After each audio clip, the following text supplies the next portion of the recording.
America અને Russia પાસે દુનિયાના સૌથી વિનાશક અને અત્યાધુનિક હથિયારો છે. તાજેતરમાં અમેરિકાએ પોતાની ન્યુક્લિયર મિસાઇલ મિનિટમેન 3નું પરીક્ષણ કર્યું હતું અને તે સફળ રહ્યું છે. તો બીજી તરફ રશિયા પાસે પણ તેના જવાબમાં RS-28 સરમત મિસાઇલ છે. રશિયા અને યુક્રેન વચ્ચે ચાલી રહેલા યુદ્ધ વચ્ચે રશિયા અને અમેરિકા પોતાની મિસાઇલોની ધૂળ ખંખેરી રહ્યા છે. ત્યારે આવો જાણીએ અમેરિકા અને રશિયામાંથી કયા દેશની મિસાઇલ સિસ્ટમ વધારે મજબૂત છે. 21મી સદીમાં યુદ્ધ લડવા માટે સૈનિકોને જમીન ઉપર ઉતારવા જરૂરી નથી. મોડર્ન વોરફેર હવામાં યુદ્ધ લડવા તરફ આગળ વધી ચૂક્યું છે. દુશ્મન દેશને યુદ્ધમાં પછાડવા માટે ફક્ત એક જ બટન દબાવીને મોટું નુકસાન પહોંચાડી શકાય છે. ટેકનોલોજીના વિકાસની સાથે મિસાઇલ, યુદ્ધ વિમાન અને ડ્રોનથી યુદ્ધની પ્રકૃતિ બદલાઈ ચૂકી છે. ઓપરેશન સિંદૂરમાં પણ ભારતે પાકિસ્તાનને માત્ર હવાઈ હુમલાથી જ ધૂળ ચટાડી દીધી હતી. ત્યારે અમેરિકાએ થોડા દિવસો અગાઉ પોતાની સૌથી વિશ્વાસુ અને વિનાશક મિસાઇલ મિનિટમેન 3નું સફળ પરીક્ષણ કર્યું હતું. મિનિટમેન 3 અમેરિકાની ઇન્ટરકોન્ટિનેન્ટલ મિસાઇલ એટલે કે પૃથ્વીના એક ખંડ ઉપરથી બીજા ખંડ ઉપર પ્રહાર કરતી મિસાઇલ છે. તેને જમીન ઉપરથી લોન્ચ કરી શકાય છે અને તે પરમાણુ હથિયાર પણ લઈ જઈ શકે છે. આ મિસાઇલને વર્ષ 1970માં તૈનાત કરવામાં આવી હતી, જે આજે પણ અમેરિકાની રક્ષાત્મક રણનીતિનો મહત્વનો ભાગ છે. આ મિસાઇલની રેન્જ 13,000 કિલોમીટર છે. ચીન અને અમેરિકા વચ્ચેનું હવાઈ અંતર 11 થી 12,000 કિલોમીટર છે. એટલે તમે અંદાજ લગાવી શકો છો કે જો અમેરિકાને ચીન ઉપર હુમલો કરવો હોય તો મિનિટમેન 3 મિસાઇલ તેના માટે બ્રહ્માસ્ત્ર સમાન છે. અમેરિકાએ મિનિટમેન 3ના હમણાં જ કરેલા પરીક્ષણમાં આ મિસાઇલની સટીકતાનો પુરાવો દુનિયાને મળ્યો. પરીક્ષણમાં આ મિસાઇલનો ટાર્ગેટ પ્રશાંત મહાસાગરમાં 7,000 કિલોમીટર દૂર હતું.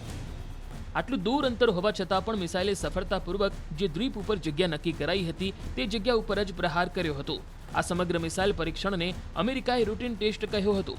અમેરિકા સમયાંતરે આવા ટેસ્ટ કરીને પોતાના હથિયારોની સટીકતાની ચકાસણી કરતું રહે છે. ટ્રમ્પ પ્રશાસનનું કહેવું છે કે રશિયા, ચીન અને પાકિસ્તાન જેવા દેશો પરમાણુ પરીક્ષણો કરી રહ્યા છે, એટલે અમેરિકાએ પાછળ ના રહેવું જોઈએ.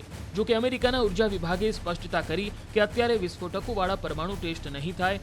અમેરિકા 2030 સુધીમાં મિનિટમેન 3ની જગ્યાએ નવી મિસાઇલ બનાવી રહ્યું છે, જેનું નામ છે સેન્ટિનલ. ત્યાં સુધી આ જૂની મિસાઇલ અને હથિયારો અમેરિકાની રક્ષા કરશે.